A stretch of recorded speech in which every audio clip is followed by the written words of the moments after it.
correcta en ninguno de los dos lugares, ¿no? Zuleta Puseiro, ¿cómo le va? Bienvenido. Encantado de estar aquí. Buenas noches a todos. Bueno, una primera reflexión de lo que ha sido la jornada hoy en Corrientes. Bueno, es de todo menos una sorpresa. En realidad las encuestas venían marcando ese... ¿Tiene algún número? Es el número que había más del 70%, pero no tiene que ver con la campaña. Ya el año pasado la evaluación de desempeño de Valdés había superado el 70%. Dudaban muchos, y yo mismo, de que eso se pudiera trasladar al voto. A partir de enero, febrero, la intención de voto ha estado alrededor del 70%.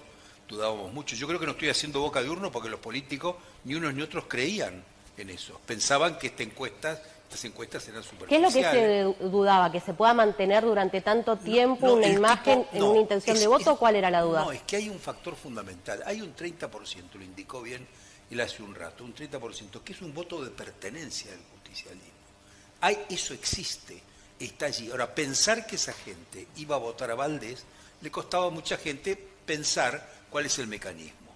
Me parece que el mecanismo, esta es una elección que tiene un carácter estratégico para los correntinos. Los correntinos han decidido consolidar un modelo de gestión que no es ideológico ni político, ni tiene nada que ver con el radicalismo. Son muchos años, 20 años, que están pensados como coalición. La coalición fue muy fuerte allá en Colombia y Galantino, ahora es menor, pero esta idea de la política como articulación de factores plurales, eso Valdés lo cultivó, como lo cultivó Colombia. Eso le costó, por ejemplo, a Colombia la intervención del radicalismo. Es decir, mucha gente, muchas veces no fueron entendidos. Valdés mismo, estos 4 años, hay 2 años que el final del gobierno de Macri, donde Valdés es miembro de la mesa, vamos a decir, de Cambiemos, y sin embargo manejó esas situaciones con una neutralidad, una distancia y una prioridad de lo correntino parecida a la de algunos gobernadores que están en idéntico nivel de evaluación, por ejemplo, Schiaretti.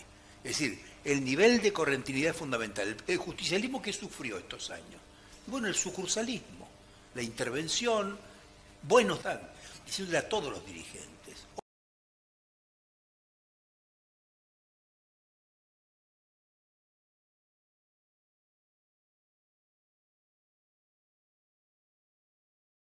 Ojo, esto es una coalición, esto tiene sentido desde hace tiempo y va hacia el futuro en la medida en que sea capaz de conciliar opuestos. Esto no es la victoria de un partido ni la victoria de un hombre, es una idea de gestionar la política parecida a otros lugares. Así hay muchas provincias también. El caso de Santiago del Estero tiene también esta idéntica intención de voto.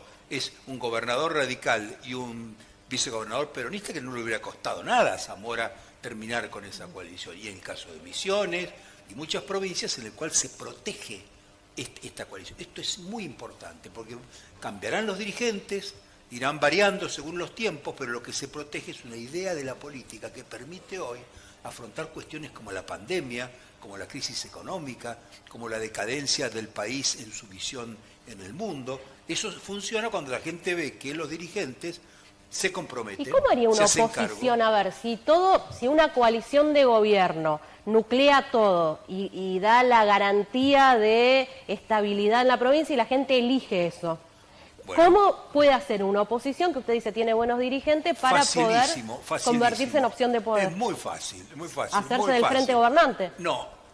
Va a tener que hacer lo mismo que hizo el radicalismo. Va a tener que abandonar el sucursalismo, va a tener que pensar en los correntinos, va a tener que definir una agenda de mucho compromiso y va a tener que hacer como hicieron los radicales, que atravesaron toda una etapa del sucursalismo, en el cual estaba el alfonsinismo, el derruismo, que bajaban línea y decían que lo que correspondía y no correspondía. Muchos discursos todavía siguen pensando. ¿Está de acuerdo el panel con lo que está planteando Enrique? Hay una sola cosa para aportar. Te voy a decir una cosa, es fundamental que una fuerza política de oposición se articule, porque los sistemas políticos funcionan cuando están equilibrados. En el propio Santiago del Estero, donde tenés el 70%, cito Santiago porque hay elecciones ahora. ¿Me esperan un segundito, Domi? El gobernador es cuidadoso de que exista siempre esa pluralidad. Domi, A mí me llamó la atención justamente el análisis que él hacía en referencia a esto de la coalición y no solamente a la figura de un candidato, digamos, porque si tenemos en cuenta esto, por ejemplo, hoy apenas habían cerrado las urnas, quienes festejaron e hicieron este vitoreo de ganamos fue ECO, pero no fue Valdés, por ejemplo, en sus redes sociales. Festejó ECO, justamente. Hay que ver Valdés, por ejemplo, todos esos años del final de Macri, el cuidado con que manejó la relación nacional. las presencias y las ausencias en los grandes momentos fueron muy estratégicas, porque es alguien que está con mucho cuidado mirando esos matices, ¿te das cuenta? Ahora, eso los correntinos no se deberían asombrar, porque así han sido, en general, los dirigentes correntinos, peronistas y radicales en esta etapa. Enrique. Recordemos a Ricardo Colombi, intervinieron en el partido. También hay que analizar con qué estrategia jugó esta elección la oposición. Sin estrategia, sin candidato, sin nada. Hay 16 o 17 municipios en donde no tenía 30 candidato a intendente. días. No presentaron candidato a intendente. Porque no entienden las características de lo que está pasando. Me parece que ellos estaban esperando que desde Buenos Aires descendieran de pronto 9 gobernadores, como hemos visto en algunas elecciones, y se instalaran a hacer campaña, no nos bajen recursos, no nos dicen, eso no existe. Enrique, esos vienen cuando el representante local está en ganador. Si no, los 9 no vienen. Claro. Pero no, ya de hace tiempo, los correntinos tienen... Tienen que abandonar esa idea sucursalista.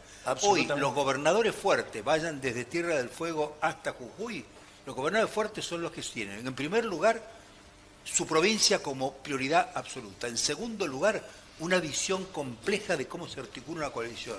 En tercer lugar, abandonan todo ese tipo de reflejos condicionados de la grieta y del todo o nada, la crispación que durante muchos años, en los últimos meses, nos complicó. El que decía eso, cuando todavía no designaban el interventor, Tito, era el doctor Eduardo Galantini.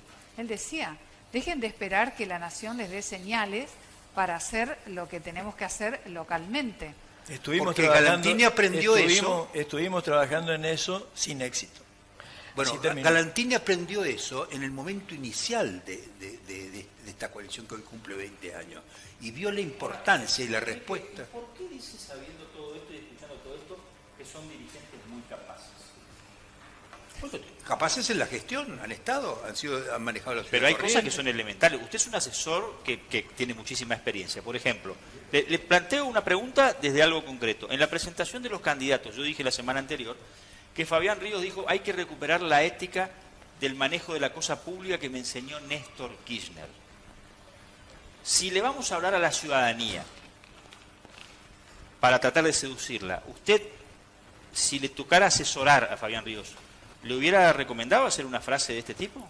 No entiendo la frase ni entiendo el contexto. Lo que sí que sé que Fabián Ríos fue un gestor, administró la ciudad de Corrientes. Pero hoy estamos analizando la cuestión electoral. Su viceintendente es candidata hoy en ECO. Está bien. Es más, yo creo que fue un intendente con bastante dinámica de gestión, pero terminó perdiendo una elección. Ahora, hoy en la construcción electoral, yo me pregunto por qué todos estos dirigentes, hace un tiempo tuvimos a Pacayú también acá haciendo una serie de discursos diciendo, por ejemplo, que Eduardo Tassano era un estafador, que estafó electoralmente a la ciudadanía de Corrientes, y en la elección intermedia, 2 años después de haber ganado la intendencia a Fabián Ríos, Tassano sacó el 54% de los votos. Entonces yo digo, si la gente lo ve como un estafador, ¿cómo saca el 54% de los votos? ¿Me dejan ir a exteriores? ¿Cómo se interpreta eso así? Pero es que los candidatos no son determinantes. Valdés es una figura determinante, como lo fue Colombia en su momento, porque han sido capaces de entender un proceso, una sociedad, cuál es la dinámica, de dónde viene, a dónde va, indicar la salida. Mucho no es solo el carisma,